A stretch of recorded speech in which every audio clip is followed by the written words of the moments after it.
What does godly dating look like to you in 2024? When I started dating your mom, we had this standard, we're not going to kiss before we say that we're engaged. And then when we got engaged, we're like, let's don't kiss till our wedding day. And I told that story everywhere from public school rallies where everybody in the room started laughing, like, and that was a mistake because that really wasn't the audience to be going there with, but I was learning.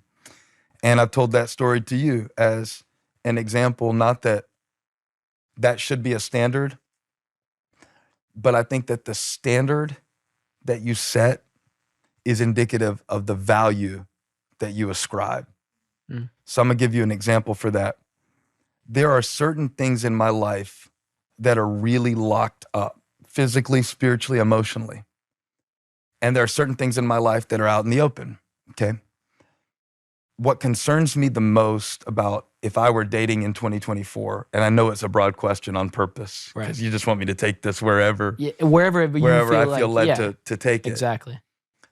I feel that without setting your standard by the Spirit of God, you are going to be completely and totally lost, not only when it comes to social media, not only when it comes to different sexual things that are now way more prominent, because it has changed a lot, but inside of yourself.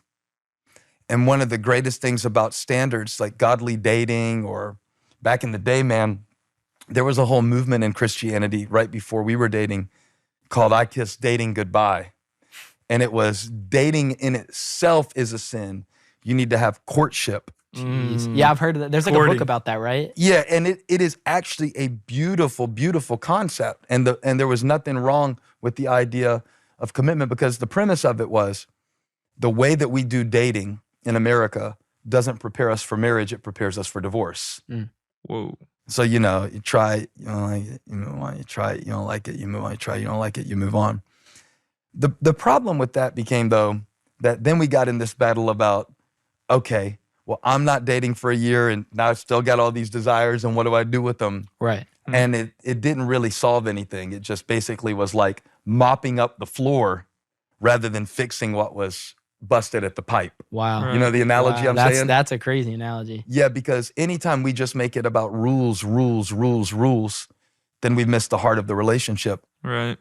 So I don't know. I would throw it back on you to say, do you think that's weird that we were like, we're not going to kiss until our wedding day? Does that sound almost like alien to y'all to hear that that's where we set our line at that point in time?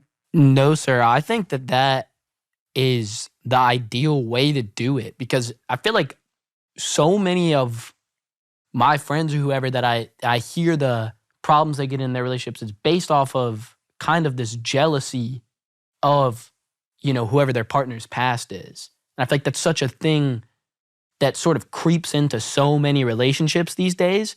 And so I think like the more that you can eliminate stuff before you meet your wife, like that's going to be kind of awkward if you meet your wife and she's kissed another dude. Like if anyone's honest, you'd probably rather her not do that, and same her for you. So I do think that that's like ideally the best way to do it, 100%. And I think when you said the word ideal, it tapped something in me. Like our ideal of what a relationship is going to be like is usually so unrealistic. There is no ideal friendship. There is no ideal father-son relationship. There is no ideal marriage or dating relationship for that matter. But I would ask this question, just like if I was looking for one guiding principle, are we after the same thing? Are we both seeking to glorify God with our lives? Let's start there. Do we both want to be more like Jesus, even though we know we have struggles? And if you honestly know that that's not happening, how can two walk together unless they be in agreement? If you're chasing one thing and I'm chasing another, it's going to rip us both apart. Yep. So I think you start from there. And man, I don't know how we would have done if we were dating in 2024. I think it's tougher, but I think that Jesus is still enough. And I think that a form of purity still matters. And I'm not saying don't kiss, but I'm saying And I used to teach dating seminars. I can go as deep as you want. I did dating seminars for 3 years. Jeez.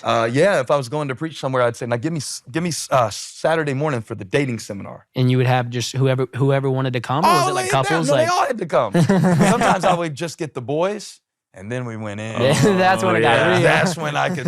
That is the explicit Youth Nation for men only podcast. Right. Can't find those on the vault.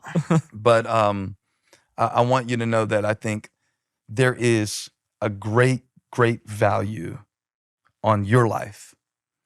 And so anybody you allow to be connected with you, or especially the connections that you make that are physical, I want you to guard the treasure God has put in you. And I'm not saying that as somebody who thinks it's easy. Oh, that's easy for you. You're married. I wasn't always married.